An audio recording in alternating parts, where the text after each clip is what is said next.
Hello, welcome to our channel. आपल्याकडे एक question आहे. तर क्वेश्चन असा आहे, a passenger train of 300 metre long moving with a velocity of 108 kilometre per hour overtakes a good train moving on a parallel path in the same direction completely in 45 seconds. If the length of the good train is 250 meter, then determine the speed of the good train. तर पहिले आपण क्वेश्चनमध्ये दिलेलं लिहून घेऊ. तर आपल्याला क्वेश्चनमध्ये दोन train सांगितलेल्या आहेत, एक म्हणजे पॅसेंजर आणि दुसरी म्हणजे गुड ट्रेन. तर आपण पॅसेंजर ट्रेनसाठी टी पी कन्सिडर करू आणि गुड ट्रेनसाठी टी जी कन्सिडर करू. तर बघू. तर पॅसेंजर ट्रेनसाठी सांगितलेलं आहे, हिची लेंथ आहे 300 मीटर लॉंग आणि वेलोसिटी आहे 108 किलोमीटर पर हवर. तर आपण वेलोसिटी किलोमीटर पर हवरमधून मीटर पर सेकंडमध्ये कन्वर्ट करणार आहोत. तर त्यासाठी आपण त्याला मल्टिप्लाय करू 5 डिवायडेड बाय 18. तर आपल्याला वेलोसिटी मिळाली 13 मीटर पर सेकंड आणि टाईम आपल्याला दिलेला आहे 45 सेकंड. तर आता आपण गुड ट्रेनसाठी बघूया.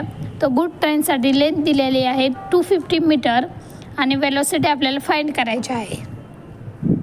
तर क्वेश्चनमध्ये सांगितलेलं आहे, दोन्ही ट्रेन हा पॅरलल पाथवर मूव्ह करत आहे आणि इन द सेम डायरेक्शन, म्हणजे ते एकाच डायरेक्शनमध्ये फ्लो करत आहे आणि पॅसेंजर ट्रेन जी आहे ती गुड ट्रेनला ओव्हरटेक करते.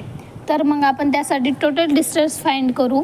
तर 300 प्लस 250, तर आपल्याला टोटल डिस्टन्स मिळालं 550.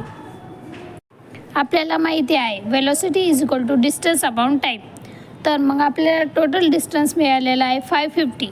देअरफॉर 550 डिवायडेड बाय 45 हा आपला टाईम आहे. तर मग 550 डिवायडेड बाय 45 जर केलं तर आपल्याला मिळतं 12.22 आणि this is the velocity means the speed of the good train. तर मग आपल्याला गुड ट्रेनसाठी मिळाली वेलोसिटी आहे 12.22 metre per second. This is the required solution. जर आपल्याला स्पीड काढायची असली दोन्ही ट्रेनसाठी तर आपण घेणार velocity of good train plus velocity of passenger train. That is velocity of good train is 12.22 and velocity of passenger train is 13. तर आपल्याला स्पीड भेटते दोन्ही ट्रेनची 42.22 metre per second. Thank you. Please like, share and subscribe our channel and click the bell icon.